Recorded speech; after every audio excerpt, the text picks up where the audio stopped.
Everyone. Thanks for joining the Neo4j live stream.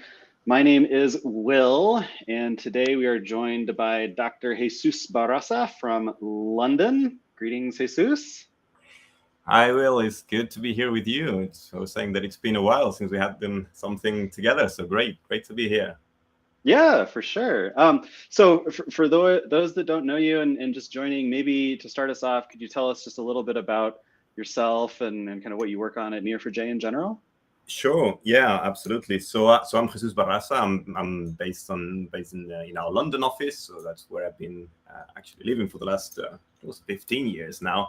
But yeah, with Neo, I'm part of the field team. So I actually lead the EMEA sales engineering team. So what we do is we help our prospects, our customers, our users, getting started with Neo4j and applying best practices with Neo4j and essentially, one of the things yeah, well, I mean that's because that's interesting because that's my, I would say, my day job. But the topic of this session, as we know, is more focused, which is also a part. I mean, it's not completely detached from the other one, but one of the things that we have to do is compare Neo4j to other technologies and help with some integrations, right? And so one of the things that I've been doing over the years is working on, because of my background in the RDF space, is working on integrations with the RDF stack,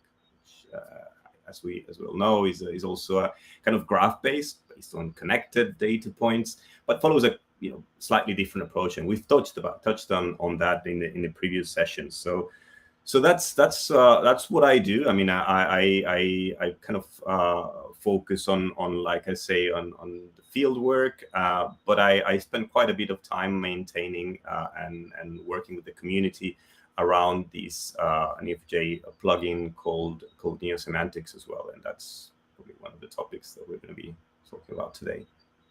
Cool. Yeah. So this is the, I think, third episode in this series, going meta. Do you want to give just kind of a description maybe of like what we covered in the previous two and then what we're going to look at today?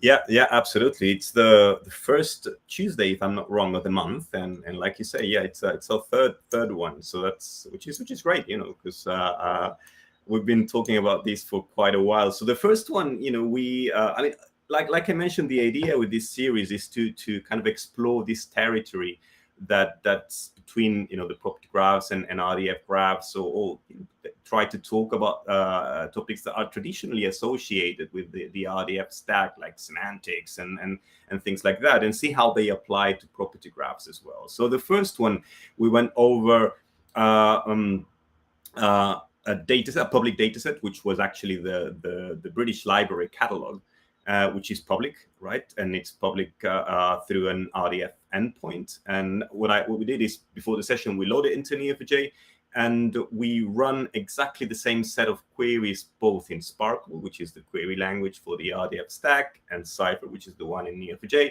And we compared how the two approaches to modeling and the implications in querying were. So that was the first one. I think that was pretty cool.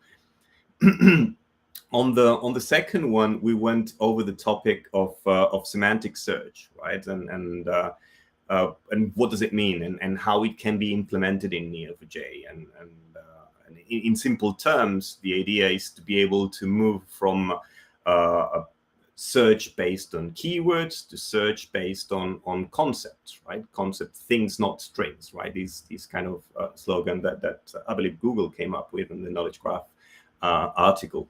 But yeah, basically what we did is we loaded a set of articles. I believe that was a set of technology articles, and we loaded a public ontology.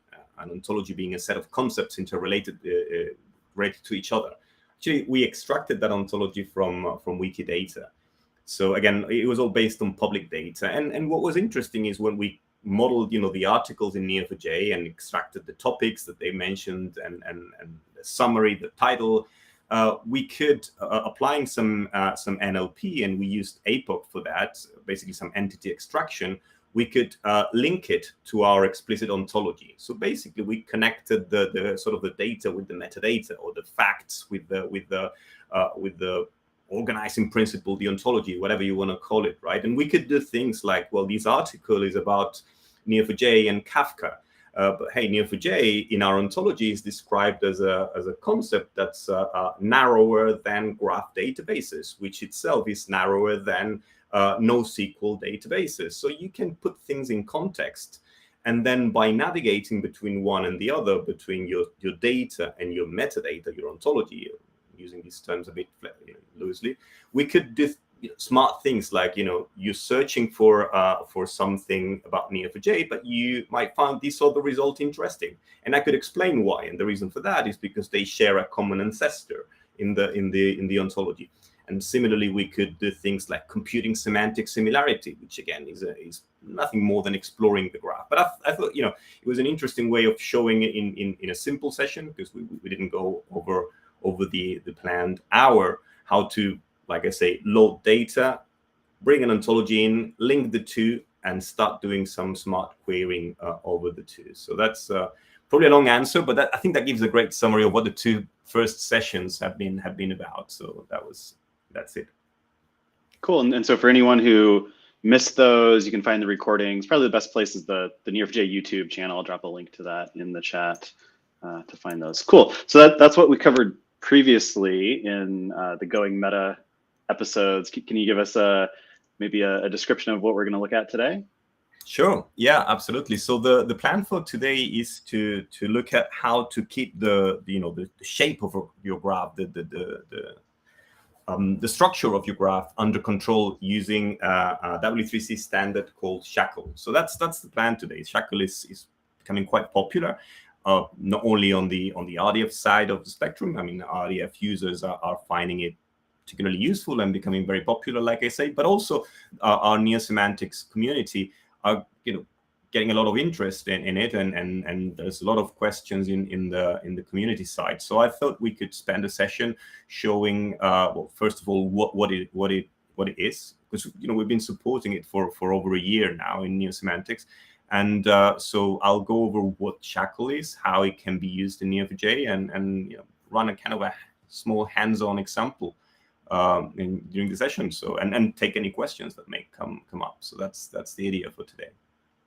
Cool. Sounds great. So yeah, as questions come up, feel free to drop those in the chat. We're monitoring those, and we'll be sure to get to them. But otherwise, should we jump in?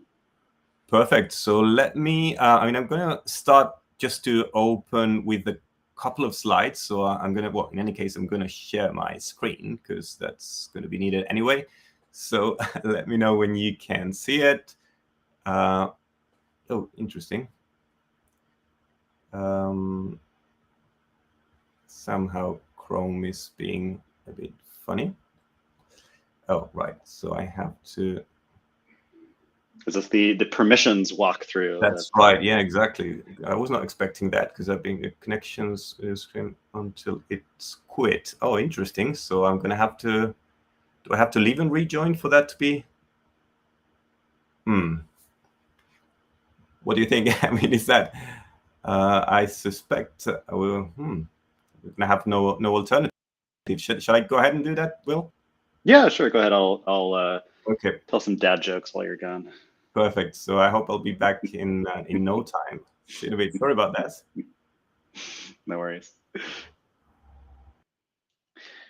That's actually a lie. I don't actually know any dad jokes. But while we're waiting for Jesus to come back, yeah, feel free to maybe let us know in the chat where you're joining from, and if you have any questions or anything you'd like to know during today's chat, definitely let us know in the chat. Darren, good morning. Love the way Neo4j treats data and its relationships. Yeah, me too, for sure. It says making a project with Neo4j's database and Spring Boot. Oh yeah, for sure. Yeah, that's one thing I think that's really interesting about the Neo4j ecosystem is just kind of how many integrations exist for Neo4j, right? Because as something that's at the core of your infrastructure, databases are really important to be able to work with different technologies. So yeah, Spring Boot is definitely one of those. Cool. Jesus is back. You missed my wonderful dad jokes. You'll never Oh, hear them, I sorry. guess. Right. I still need 1 more minute to make sure that everything is restored and I have all my items. Sorry about that. That was really bad planning. Well, actually not bad planning because we never had that before. It's maybe some upgrade and okay. Let's give it a try just to make sure that it's all good and I'll start with the deck. So cool. So we've got Peter joining from Virginia, Uman from Austin.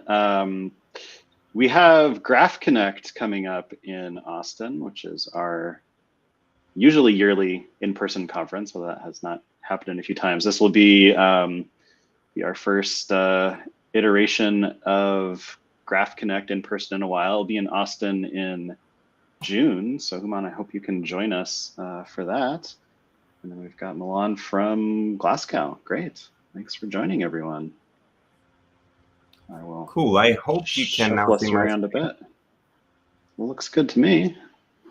Perfect. Okay, I'll probably go on full screen. Sorry about that again. It's like what happens when we run live sessions. But yeah, these are the slides from the previous one. So let's go straight to today's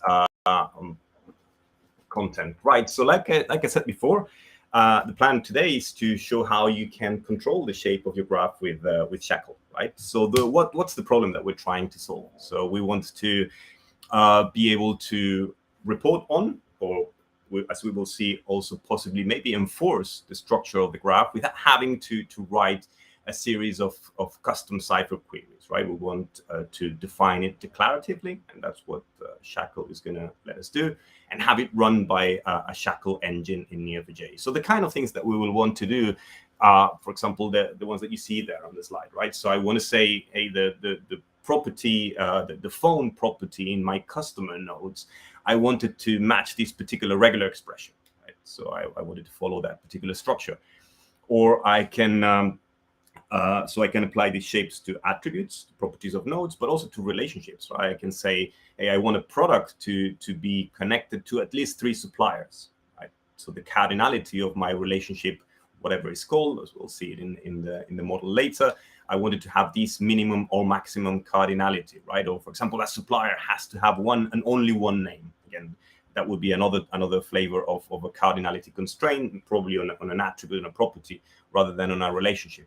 Or maybe sometimes I want to close the shape of a node, which means I'm going to give an enumeration of the properties that it can have. I might define constraints for them or not, but I don't want to accept any other property outside the ones that are enumerated here. So these kind of things, as you can see, some of them are closer to data quality, like definition of your data, but some others might be more functional. And the interesting things is that these shapes can be used for both purposes. So that's the kind of thing that we will want to express. And like I say, for a few years, we've had the SHACL language, SHACL standing for SHACL constraint language.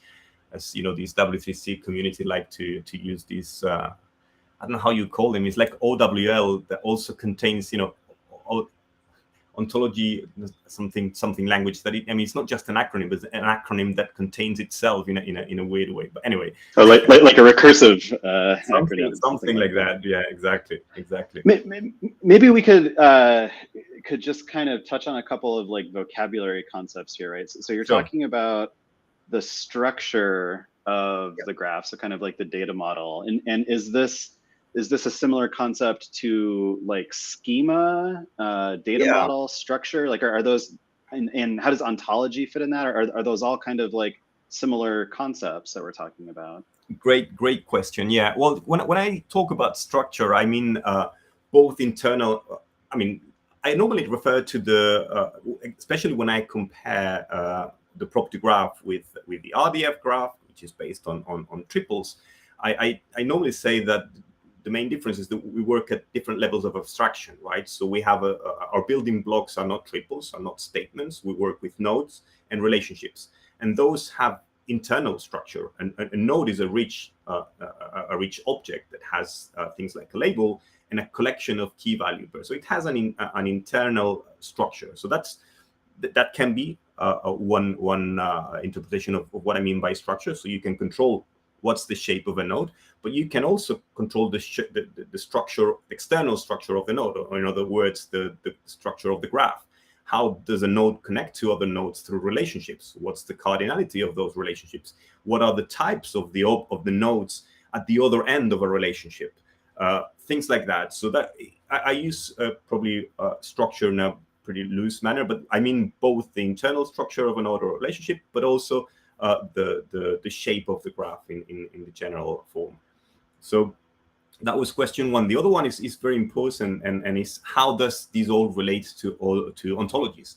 Because it's true that ontologies, in a way, they also define a domain, right? So in an ontology, like I was saying before, you can say, well, there's a class which is customer that relates to your products through a purchase product or whatever. So you kind of give an explicit description of your domain. Now, the difference is in the purpose and in the semantics, as the RDF community and the OWL community are very fond of. So an ontology is a description. It's not meant to be a constraint that you want to enforce on your data. It's a description of your domain that you can use to infer new facts. Let me give you an example. So if I say that like I said before, like a customer purchased a product, right? I can use that to infer, for example, if I had in my Neo4j graph for whatever reason, that would be less a usual situation. But let's say I have a node that's connected to a product through a purchase relationship, but it's not labeled as a customer. I could, based on my ontology, derive the fact that because you are connected through a product, to a product through a purchase relationship, and the semantics of these relationships has been defined in your ontology as being a customer, I can derive that you're a customer. That does not stop you from creating a node representing a cat and having your cat purchasing a product. You would derive the fact that this cat is also a customer, right? But it's kind of an inference-oriented type of description, as opposed to SHACL, which is more kind of a way of defining what should be the shape of your graph, which is, interestingly, the way in which many people tend to interpret ontologies. They think of an ontology as a schema for my model, and in a way it is, but it's not. If you go, like I say, with general purpose inferencing engines, you will find that they will help you inferring, but not enforcing the ontology on your graph. And to conclude the super long answer, if you have an ontology, you would still, with Neo4j or in the RDF world, you will still need to translate it into SHACL shapes. And there are some attempts at doing that in order to have them executed by a SHACL engine. Does that kind of make sense? Well, yeah, that's super helpful, and I think the first thing you said about thinking about these things as different layers of abstraction is really helpful, right? From data model, schema, ontology. Like I never really thought of those as different layers of abstraction, but you're totally right. Like, no, that's a great way to think about it. Yeah, super helpful. Cool. So yeah, and well, SHACL was created. It's a way of defining shapes or conditions to apply to your RDF graph. But we're going to see that that it's something that we can very easily reuse in Neo4j. So if you take SHACL, it's considered, like I say, for RDF graphs, but and also especially if you're familiar with how we use neo-semantics to import, export RDF out of a property graph, and the fact that it's kind of close to equivalent semantically. Anything that you can express in RDF can be persisted in a property graph, and any property graph can be serialized as RDF. So we'll see that that SHACL can be used to define shapes, and then we can get them and have them run on our property graph too. So that's the plan for today. And what do these shapes look like? And I know that here, for those of you who are more familiar with RDF, this is going to be easier. But what you see there is a fragment of a SHACL definition, and I'll go over it in detail. But this is, like I say, RDF. RDF, as you know, can be serialized in many ways. There are some more readable than others. So there's an XML-based one. There's a JSON-based one called JSON-LD. There's a kind of series of triples, one that's called N triples. And this one that we had, the reason here is called Turtle, which is meant to be the more kind of human readable. And it kind of group things. Let me try to describe this and stop me if you think that, well, if there's something unclear here, Will. So at the top, there's a definition of namespaces, right? Because in RDF, namespaces are critical. Everything is defined uniquely with the URI, right? And instead of writing the long URI in every expression, what we use is we define a number of prefixes for the namespaces that we're going to be using, right? So this is the set of namespaces that we'll be using. And you will see that they're used down here with the standard kind of XML type of notation with the colon, right? So this is a block here that describes the shape of a node, right? In particular, nodes labeled as product in Neo4j. So you will identify that because you will find something, and this is what we call prod shape here, of type, and this A here is a shorthand in RDF for an RDF type statement. So what I'm saying here is that this product shape is of type node shape. And that's defined in the SH namespace. And SH is the namespace that we've defined for the SHACL vocabulary. So this is everything prefixed with a SH is a SHACL keyword. So essentially what I'm doing here is I'm saying, hey, I'm defining a node shape. There's something of type node shape that I'm defining, and I'm giving it a name. And this is my own choice. As you can see, I'm using the EX prefix, which I randomly define here as my graph validation example, and I call it product shape. And what I have to say is which type of nodes does this shape apply to? Because the way it works is we associate a shape with a type, and a type in our world is a label, right? So we're saying that the target class in RDF, we talk about classes in an ontology or in a model, so that would be the equivalent of a label. In our case is product, and I use the Neo4j product namespace or prefix here, which is this one that has been defined up here. Now, I have to use this one if I'm working on a native property graph, which is what we're going to do today. So we create a property graph from scratch, and I want to define shapes applied to it. Well, that's the namespace that I have to use. As you probably know, one of the things that you can do with Neo-semantics is import RDF data. And one of the options that we can select is to preserve the namespaces that are used, right? So if you do that, maybe you want to use shapes on a model that is already namespace aware, right? It's not the case, like I say, by default in a Neo4j property graph.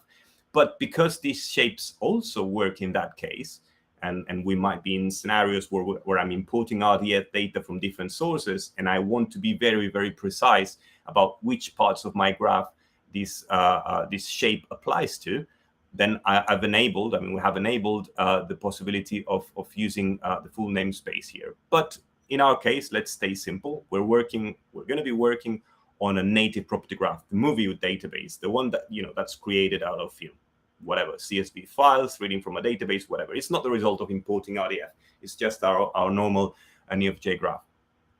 So that's what I mean by this Neo4j namespace. That's kind of a native entity, and it is in particular the product label. So the shapes that I'm defining here applies to nodes labeled as product.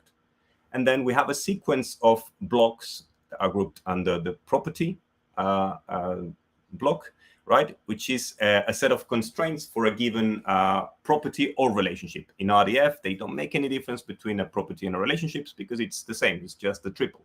So that's why the SHACL vocabulary calls it all property. But we'll see that in our case, some of them are relationships and some of them are properties, but the shape doesn't change in its structure. So what I'm doing here is I'm saying, okay, I want to define some constraints on the product name property. Right? Again, I'm using the Neo4j prefix to refer to it. And I want to specify that this property has to be of type string. So there's a constraint indicating the type that it should have, the maximum cardinality that it can have, and also a pattern, which is, like I said before, a regular expression that needs to be matched by this property, right? So in this case, essentially what I'm doing, as we see here, is I'm saying that the product name is optional because the max count is 1, but I'm not specifying any min count, so I'm not giving a minimum cardinality. So a shape without product name might be perfectly valid. Right? Does that make sense so far, Will?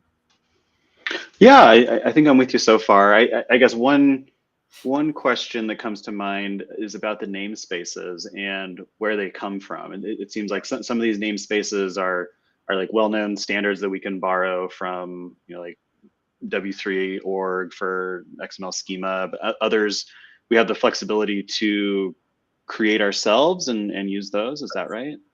That's right. Yeah, exactly. So there's the kind of the skeleton are the SHACL elements, right? So you will see that there will be a definition of a node shape. We will have a number of properties inside, and we will have a number of SH elements. So the structure of the shape definition will be defined by SHACL elements, right? And these are all entirely defined in the SHACL namespace. Actually, I should have gone to the SHACL, but maybe I can still do it here. So if I go SHACL, I think I don't have it here. So you can go to the page where you will find, it's halfway through but this is a document that I was referring to, and you will find all the elements with all the possible types of constraints that we're talking about, right? Like pattern, as we've seen here, the max length, and so on and so forth. But yeah, so back to your question. So we're going to be extensively using the SHACL one, because that's essential to define the shapes. Then we will use the XSD, although we can define our own prefix, but we will use XML schema to refer to data types, right? For example, we'll refer to types like string, integer, or others, date, whatever. We use that namespace. And then the other one that's optional, but in our case, if we're working with a native graph is required, is this one here, right? So the Neo4j one would be our model's namespace. So again, if I'm working on a native graph, I will use this one here. If I'm working on a graph that's the result of importing RDF, I will use whatever that namespace is, right? And then the last one, the EX, is entirely optional. That's one that I've completely randomly created. It's just a way of uniquely identifying the shape, right? But it's completely, you're free to use whatever you want there. So does that, is that enough kind of understanding of the shape of this kind of definition to go into our hands-on? You see a couple of additional ones. So I'm defining another set of constraints on the unit price, right? In this case, what I'm saying is that there's a minimum and a maximum value. So here I'm saying that the price of a product has to be between 10 and 100, right? And again, the maximum cardinality is 1. We can have multiple values for that. The last one is very similar in structure, although we'll see that it applies to a relationship in our case. So there's no noticeable difference in the syntax, other than the fact that we see that there is it applies to a supplied by. And what we're saying with the class is what's the type of the target relation, the target node of that relationship. So the supplied by will be a relationship in our model that connects our product with something else. And this something else has to be of type supplier, right? That would be another constraint that I'm defining. And in this case, I'm saying that the minimum cardinality has to be 2, just as an example. Does that make sense? So that's the type of things that, you can do many more things, and we'll see some of them in the example in a minute. But I would refer you to the reference because yeah, there's a lot of things that can be controlled with the shape definition. And this Question, seems Dr. super powerful as well, like being able to use regular expressions That's to right. define some constraint on the strings, and being able to specify minimum and maximum for integer values. Like that seems super powerful. We've got a couple of questions in the chat here, so maybe we'll take a look at those now. Yep. So from Dairani says, so there are several ways to make the ontology of your graph, but there's no standard or patterns to follow.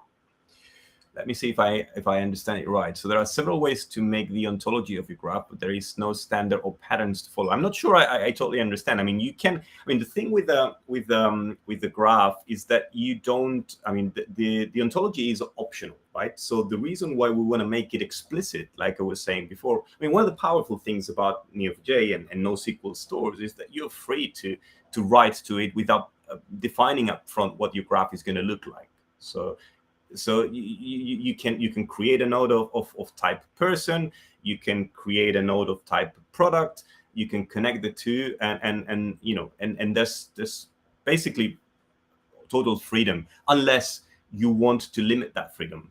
The shapes is one way of doing it, as we're going to see. So that can enforce a shape in your graph. And the ontology is, like I was saying before, an optional element that you may want to bring in to complete your graph, to be able to derive new elements. So I don't know if that answers the question, but you know, they're kind of two different things and with different purposes. Does that well, let us know.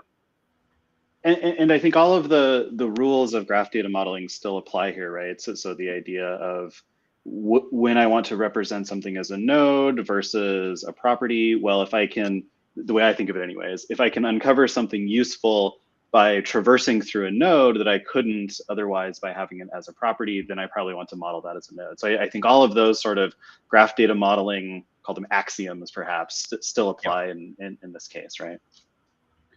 So Absolutely.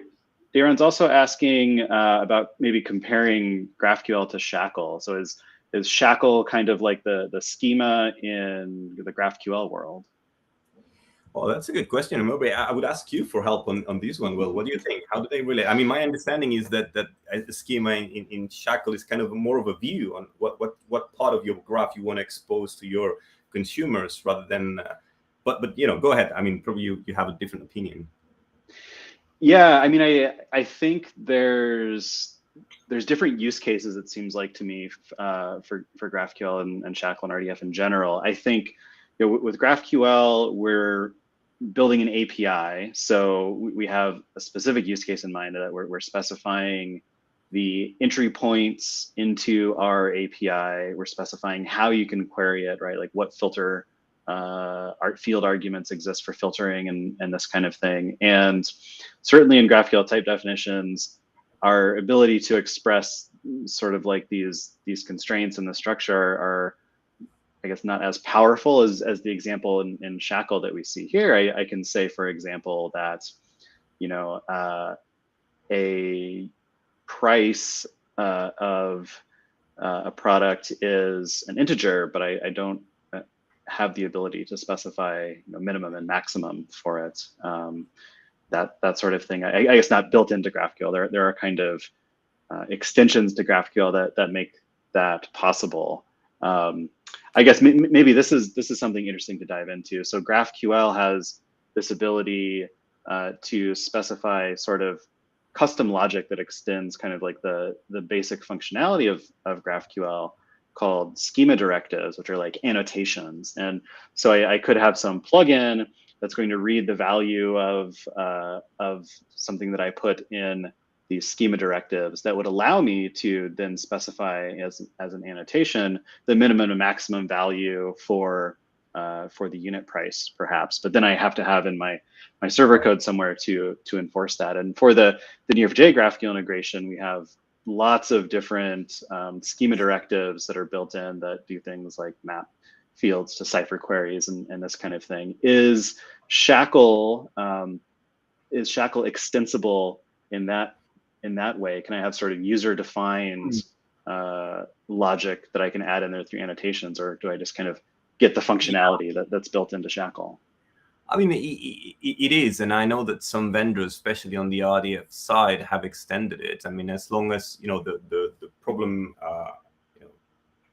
I guess on the RDF side, the standardization and aligning with whatever is in the WCC recommendation is an important thing, because it gives you kind of the consistent behavior in a way. But yes, you can. I mean, like I say, it will be down to you being able to implement the associated logic in your SHACL engine to deal with your extension. I mean, it's not something that you can do in an easy way. We could do it, and we have plans to extend some elements based on some cipher selectors and things like that.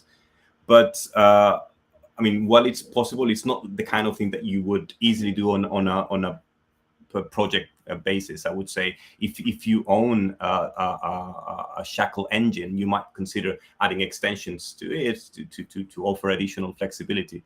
But it's not the kind of thing that, if I understand correctly, you can probably do for a specific project in GraphQL.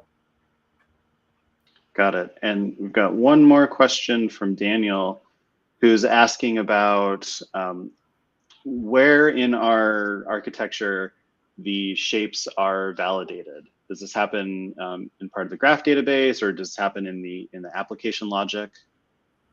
That's a great one, and well, the answer is it's entirely your choice. I mean, we're offering you a way of having them validated in the database. But again, one of the things, and I was planning to, there's a comment on the last slide. We are planning to support, because there's been a request in the community to publish the currently active shapes in the graph, because sometimes you want to implement those validations on the client. I mean, on your data ingestion pipeline, on your front end, on your UI, whatever. So I guess the possibility of defining them declaratively in the form of SHACL shapes gives you this kind of consistency. So you have one definition, which you can have it run on your database, or you can have it run on your client, but you define once and you run whatever you choose. So in our case, what Neosemantics supports is the execution on the database side. And we plan to extend the possibility of querying the graph to get an RDF serialization of the currently active shapes, so you could eventually implement that on your client too. So yeah, I hope that answers the question. And without further ado, I'm going to let's do it. Let's jump on the on our example. So what I have here is an empty database, right, that I've created. That's running locally. So I'm going to run this example on my local database. But if you want to try this, I don't know, for example, in Sandbox, that could be perfectly fine as well. All you need is to have the Neosemantics plugin installed. And if you use desktop, that's something that we've done before. Oops, let's do that later. But all you have to do on your local database, as you probably know, is go to the plugins section, go down to Neosemantics, and click install. So once that's done, and that's what I've done before this session, what I'm going to do is I'm going to quickly populate my database. And I'm going to use for that, quite conveniently, our data importer tool. So that's going to be very quick, because I'm not going to create the model. I'm going to load an existing one. So I'm going to open one that I've created before, which I have locally. That's my Neo4j importer. So if I open it, you should see what the model is going to look like. So it's a pretty simple. Actually, it's based on the maybe a variant of the Northwind one. So it's based on the Northwind files that you can get from Neo4j, and essentially it defines products grouped in categories, connected to suppliers, and then we have customers placing orders, including those products. So that's what the model looks like. I have the CSV files locally. I'm going to select them. All these will be available to you in our GitHub repository as usual. But what this tool will let you do, well, first of all, is create this model, which is a pretty nice kind of visual environment, but also map these the data in your CSV files to the elements in your graph, to then carry out automatically your input. So I will not go into the details. There's some videos in our YouTube channel where you can see how to use. Not that it needs a lot of explanation, because it's a very intuitive application. But what I can do once this mapping has been defined is run the import. And all I'll have to say is, where is my database? And my database is running locally. So I'll pass my local password. And if I've made no mistakes and I run this, that's going to populate my graph, and all looking good. If I go back to my database, I should now have,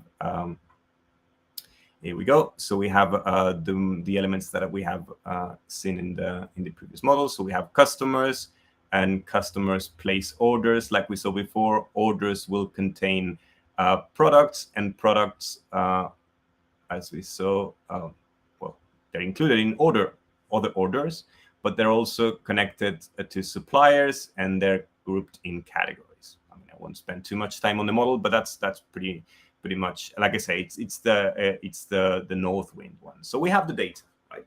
Now I want to take a shape definition, a SHACL shape definition, which you will find in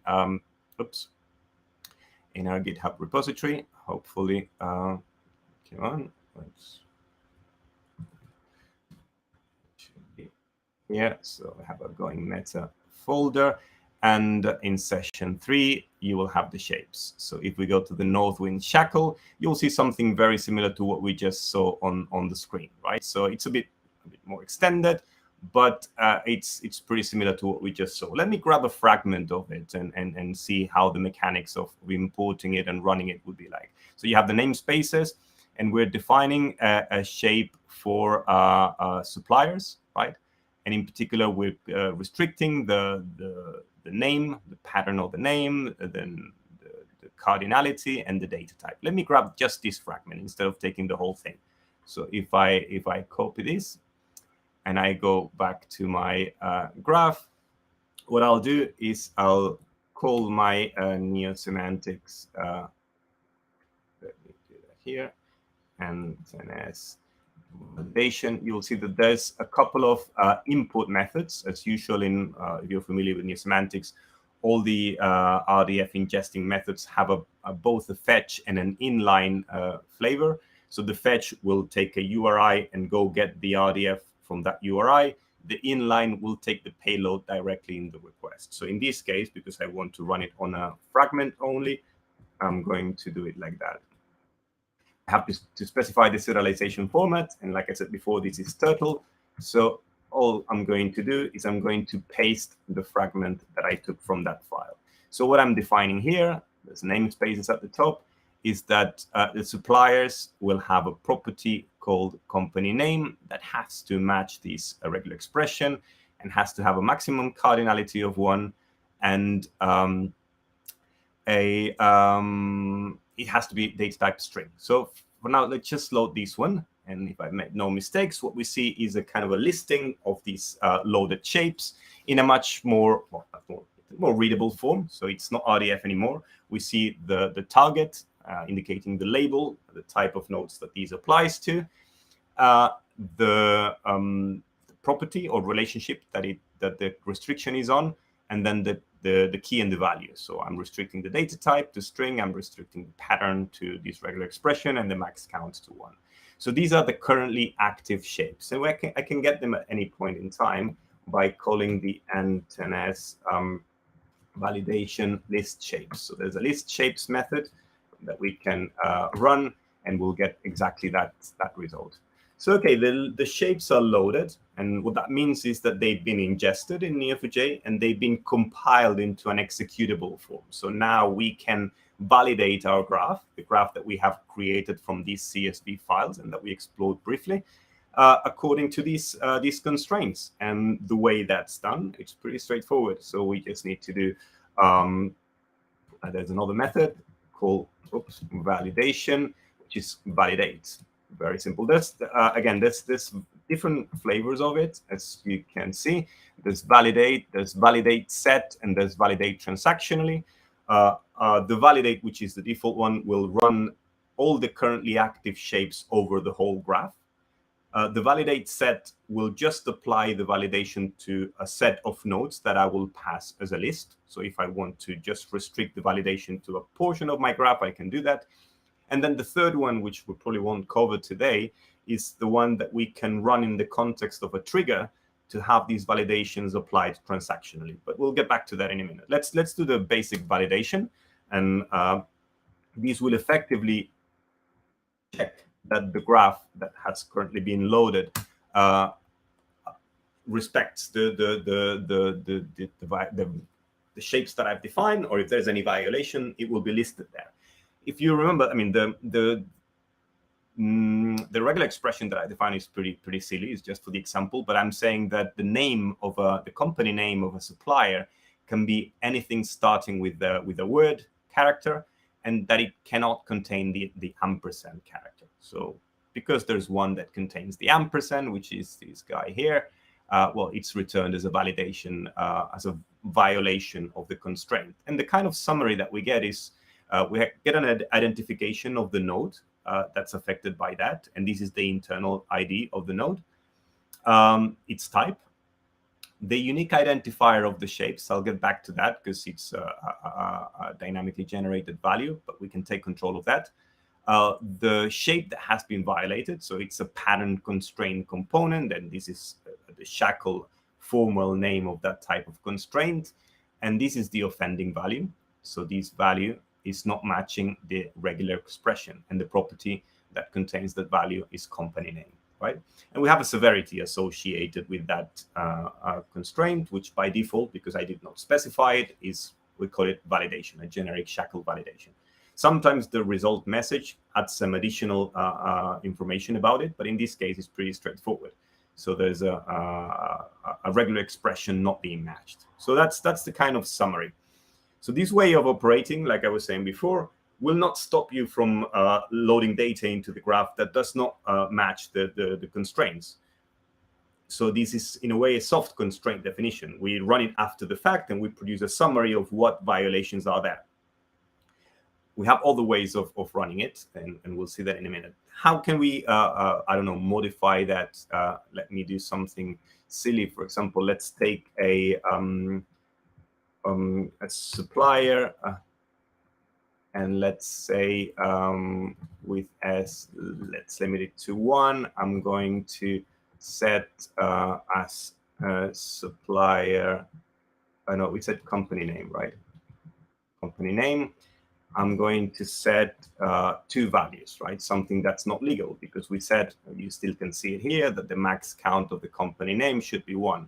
So I'm going to put an array there, and I'm going to keep the s.company name, and I'm going to set also, I don't know, something like replace of the s.company name, but I'm going to replace the white spaces with nothing. A silly way of producing two values there, right? And I'm going to return the supplier, just one of them. I'm going to pick one randomly. And what that has done, if we look at the details, is that this company called Exotic Liquids now has 2 names, right? One with and one without the names, sorry, the white space.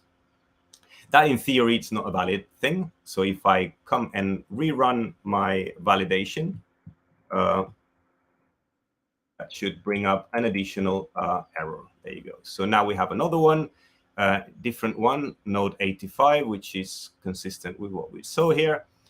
We have a company name that's violating the max count constraint component, which is the maximum cardinality. And we have a comment that says unacceptable cardinality of 2. So, well, you see how this is picked up dynamically, of course, because, you know, behind the scenes, what happens is, you know, there's a number of queries that are built based on the shapes, and we can run them based on the current state of the graph. So that's the whole kind of cycle. I mean, any questions up till here? Well, does that make sense? Yeah, I think I'm with you so far. I think you mentioned we weren't going to cover this, so I'll ask this now. But the transactional way of validating these, which you said can be done through a database trigger, if we had chosen that method, when you executed the cipher query to change the company name from a string to a list value, would that database trigger then have stopped that cipher query from executing? Is that the idea? Correct. Let me show what that looked like. So if I go to the NEOS semantics manual, so yeah, you're totally right. So that's exactly the way. So if we go to validating again, SHACL, you have a simple example here at the bottom. So it's yeah, I won't run it because I don't think I have everything prepared for this session. But here we go. So all we need to do is we need to create a trigger, right? And there's a function in APOC that simplifies this enormously. So that's the way to do it. So you can these are cipher-based triggers. So you give it a name. In this case, I call it SHACL validate. And all the trigger needs to do is call this validate transaction that I was mentioning before. And you have to pass this set of parameters. This is a fixed thing. Literally copy this and paste it. Because essentially what we're doing here is we're passing the context of our transaction. We're passing all the nodes that have been created, all the properties that have been added or modified. Anything that has changed has to be passed. And then what happens is when you go and write, so this is the result when you create this trigger. So you get the indication that it has been created and all looking good. But then when you go and write, and in this case, you have another example on our movie database, and we define that an actor has to act in a movie. So when I try to say that Emil acted in a play, then it complains, and essentially you get an exception because yeah, you're right, the transaction is rejected, so you don't the whole thing is rejected as a whole, and you get an exception with the message that contains the validation result. So you get a summary of exactly the same thing that we're getting on the screen on the browser. So you get the value should be of type movie. So you get all these same set of parameters. So yeah, I'm not going to show it live here because I think it might take a bit longer, but that's exactly what it would look like. Gotcha. So that seems super powerful then to sort of enforce that validation with every transaction, every update to the database then. Yeah, exactly. Because depending on the case, you might want to, I want to enforce that, and I want to make sure that at any point in time, my graph is consistent with my definition, and that's all good. Or I might want to be more relaxed and let you write and rather produce a report, a summary of what's wrong, and I'll take care of it offline or after the fact. Or so both modes of operation are available. And what's interesting is that both work on the same SHACL definition, so you don't have to redo it or anything. So we've got a related question in the chat here from Darren again, asking, so we've seen, and you talked about a couple of different ways that we can do the validation, but for security reasons and vulnerability, is like, what's the recommended way to do this validation? Well, again, that will depend on your use case, of course. I mean, this is what I can give is the both options are valid, and I've seen it used in both ways, and so it really depends on your requirements. I cannot comment on that. What do you think, Will, on this one? I guess. Yeah, I think it's kind of the classic "it depends" answer, right? I mean, I think as long as you understand the trade-offs in the different approaches, then you kind of have the information available that are going to allow you to make that decision. So I would say it's understanding the trade-offs of different approaches and then kind of make your informed decision from there.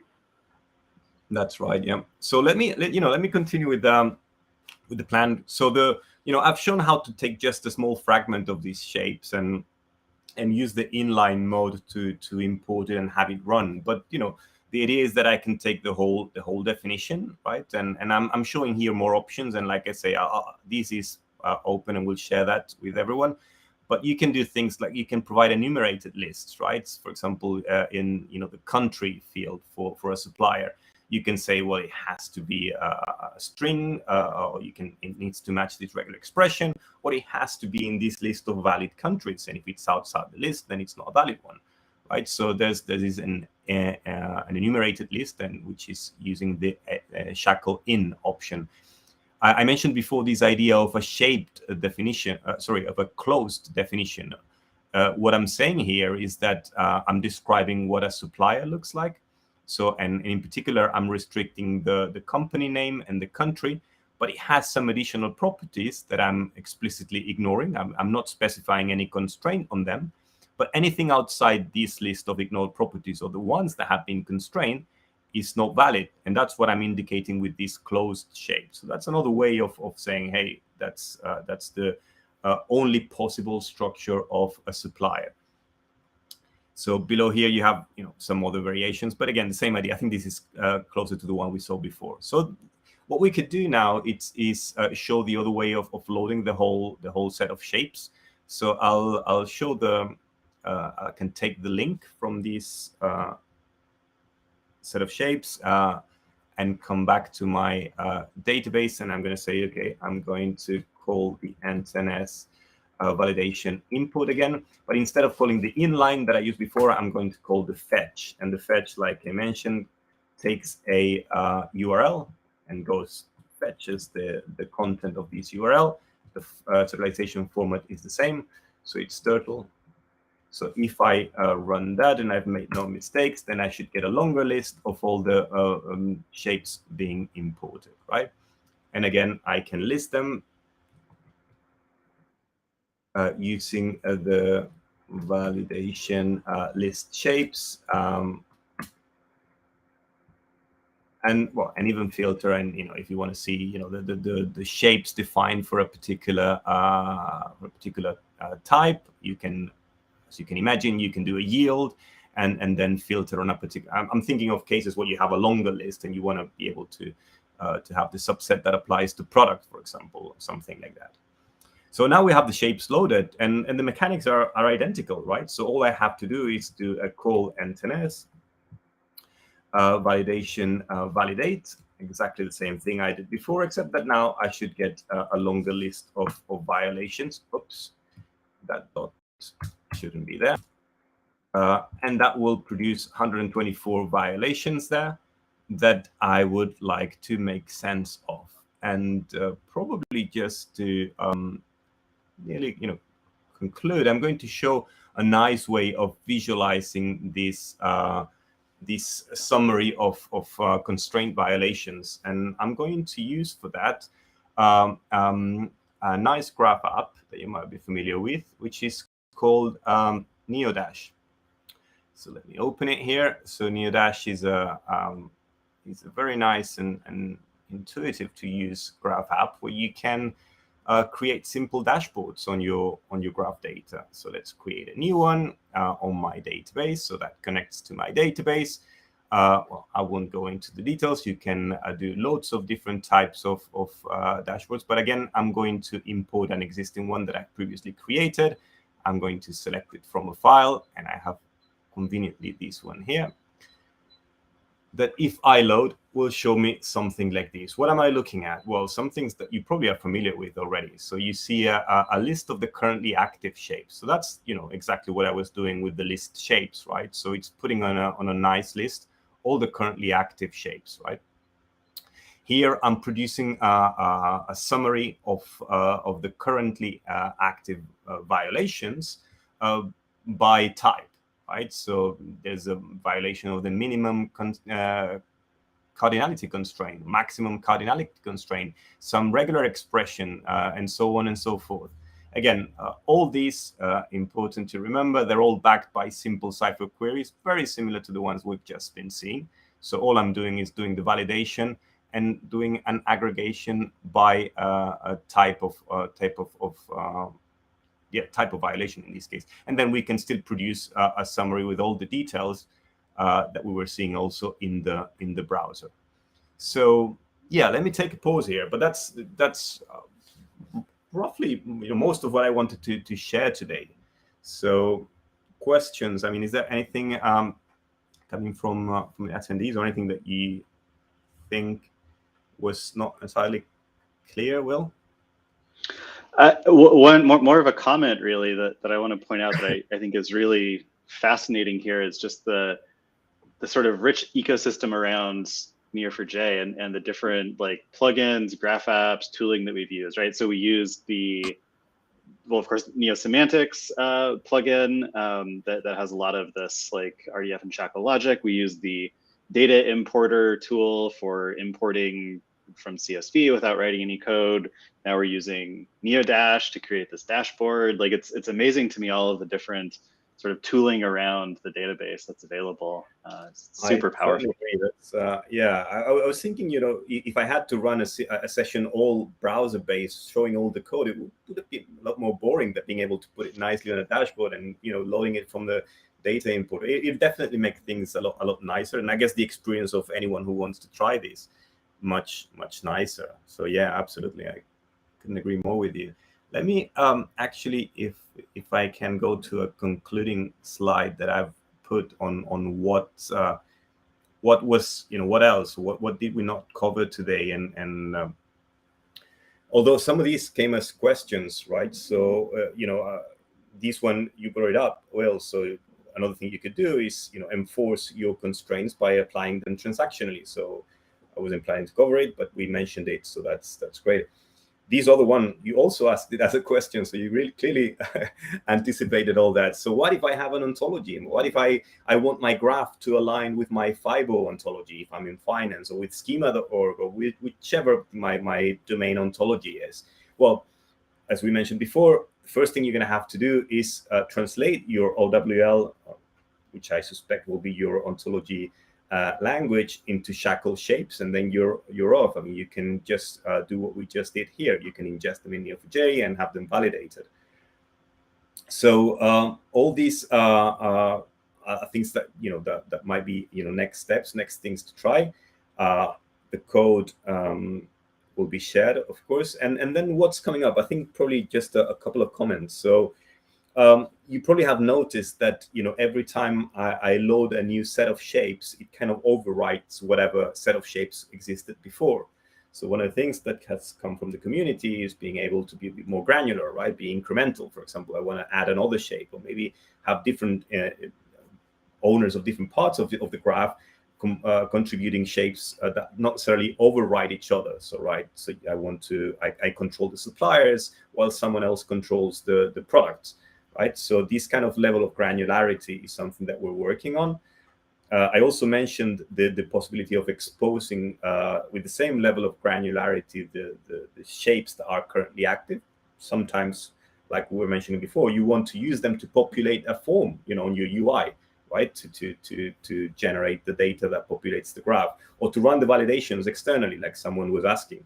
Well, this is something that we're planning to include as well. And then another interesting one, I mean, I came with a pre-built example, but I guess the kind of the elephant in the room is that I have to write my shapes in RDF, which is not ideal, right? I don't want to have to type all that code. So we're trying to make things simpler on that front. And one thing that we're exploring is taking this nice visual diagram, the model that you create in the data importer tool or in the arrows tool, and generate the skeleton of a set of shapes in RDF already out of that. So I can explore that, because that can be persisted as JSON, and it's relatively straightforward. So I mean, I will not be able to go into the detail of populating the regular expressions, the cardinalities, but at least you have a structure that you can write to, rather than have to write from scratch. So that's one thing. And I guess the next step beyond that is that maybe wrapping that in a nice UI. I mean, once I have the skeleton, why not, giving you a drop down with the possible types of shapes, and you just have to enter the value without, well, that's kind of more aspirational. I'm not saying that that's in the immediate future, but if anyone wants to contribute to the library, that would be fantastic. So that's the direction where we're going, at least on the SHACL front. And yeah, that's essentially what I had planned for today.